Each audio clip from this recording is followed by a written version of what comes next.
물라디는 청춘을 뜻합니다. 물라디에서 나오는 사람들이 여러 시행착오들을 겪으며 성장해 나가는 이야기입니다.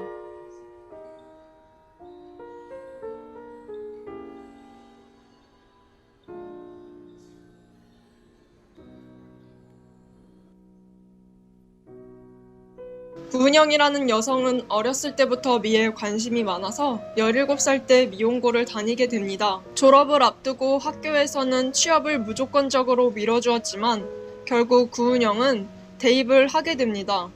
더 넓고 다양한 경험을 통해 자신의 역량을 넓히고자 했기 때문입니다. 대학교 생활과 해외 봉사를 다녀오다 보니 3년이라는 시간이 훅 가버렸습니다. 그런 탓에 직장에서는 경력이 없다는 이유로 무시를 많이 당하게 되죠.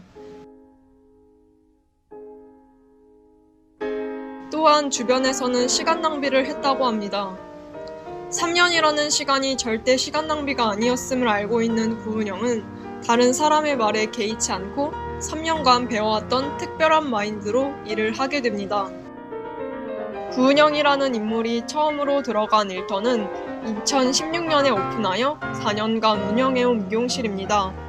그 미용실에는 4대의 샴푸가 있는데 한 샴푸대에서 유난히도 하수구 냄새가 올라오곤 했습니다. 올라오는 냄새에 다들 몸서리를 치지만 해결하고자 하는 사람은 누구도 없었습니다. 하지만 구은영은 생각했습니다. 내가 고객이라면, 내가 원장님이라면, 내가 같이 일하는 직원이라면 답은 간단했습니다. 구은영은 바로 실천했습니다. 깨끗해진 샴푸대를 보며 다들 기분 좋게 일할 수 있었습니다. 구은영은 3년 동안 눈에 보이지 않는 것, 즉 오너십, 주인 정신의 마인드를 배웠습니다. 이러한 마인드는 차별화된 인재로 성장시켜줄 원동력이 될 것입니다.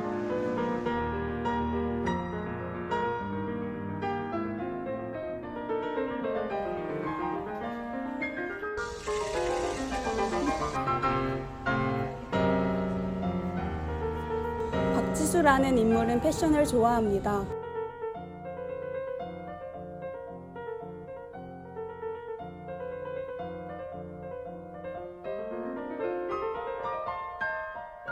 그런데 자신의 부족함을 모습을 가리기 위해서 내면이 아닌 겉을 치장하고 살아갑니다. 그리고 어떠한 어려움이 올 때 못할 것 같다라는 생각을 받아주고 뒤로 물러나는 인물입니다. 어느 날 박지수는 SNS 피드를 보다가 자신이 어떤 분야를 잘하고 성격이 어떠한지 알 수 있는 MBTI를 보게 되었습니다.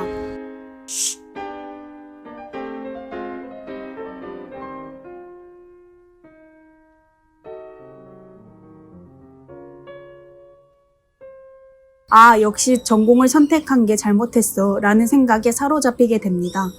그리고 전과를 하려고 휴대폰으로 검색하기 시작하죠.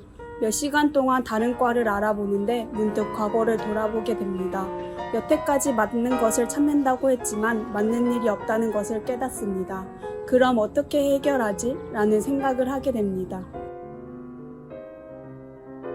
이런 고민을 같이 수업 듣는 친구에게 고민을 털어놓습니다. 그 친구는 박지수에게 금에 대한 이야기를 해줍니다.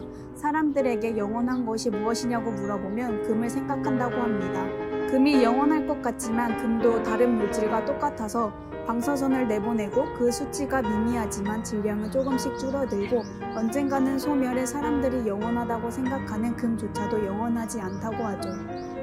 내 마음도 수십 번, 수만 번 바뀌고 늘 좋아할 것 같은 일도 어려움에 부딪혔을 때 쓰러지고 싫었던 일들이 어느 날 재미있게 느껴진다고. 재능이 있다고 생각한 부분도 나중에 변할 수도 있고 재능이 없다고 생각한 부분도 재능이 있는 것처럼 보일 수 있다고 합니다. 그 이야기를 들은 후 박지수는 자신을 디자인하기 시작합니다. 겉모습을 치장하는 위함이 아닌 자신이 부족하고 포기하고 싶다는 생각이 들 때 세상에 있는 모든 것은 영원한 것이 없지만 나 자신을 디자인하면 이룰 수 있다는 것을 깨닫고 자신의 적성과 성격에 매이는 것이 아닌 여러 부담스러운 일에도 부딪히고 도전하는 삶을 살아가게 됩니다. 그리고 대외 활동에서 필리핀 팀장을 맡았고 2등이라는 상을 받게 됩니다.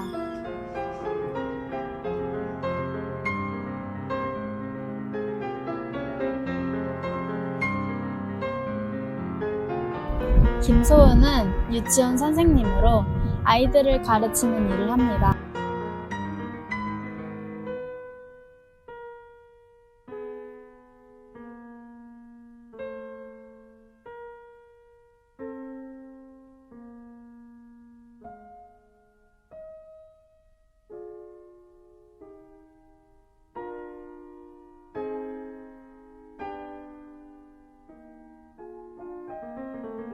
아이들이 자신을 잘 따르고 어느 정도 눈치껏 일을 잘 해결해 나가지만 배워야 할 부분이 많은 초보 선생님입니다. 그런데 주변 다른 선생님들은 일을 잘 해나갈 수 있도록 칭찬을 해주었는데 자신이 일을 잘 할 줄 알고 착각하게 됩니다.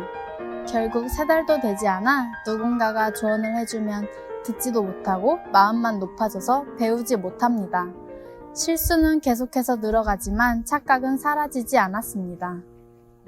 어느 날 아이들에게 어떤 책을 읽어주면 좋을지 도서관에서 책을 찾아 읽어봅니다. 찾던 중 자신의 이야기를 담아둔 것 같은 책이 있었습니다. 바로 마을에서 장기를 가장 잘 두는 사람의 이야기입니다. 어느 마을에 가장 장기를 잘 두는 할아버지가 있었는데 그 할아버지는 가장 장기를 잘 두는 집이라고 대문 앞에 간판을 붙여놓습니다. 길을 가다 말을 데리고 다니는 한 청년이 그 간판을 보고는 자신의 말을 걸고 장기를 두고 싶다고 도전장을 내밀었고 할아버지는 그 도전장을 받아들입니다. 당당하게 도전장을 내민 청년은 보기와 다르게 할아버지에게 5분도 되지 않은 시간 안에 패하게 됩니다. 청년은 약속대로 말을 주었고 떠나게 됩니다.